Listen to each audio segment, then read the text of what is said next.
የሆነ ሰው አሳውቆታል። ለዛም ነው ይዟት የፈጠነ የወጣው ከቤታቸው ማለት ነው።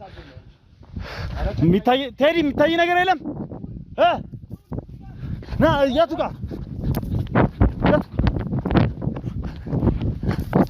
እሷ ነች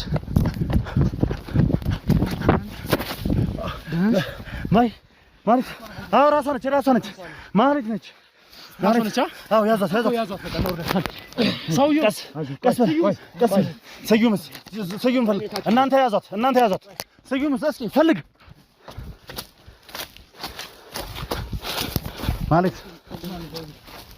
ቀስ ብላችሁ ቀስ በዚህ ጋር ና ቀስ መንገዱ ራሱ የሚመች አይነት ቦታ አይደለም። ቀስ ብላችሁ ቀስ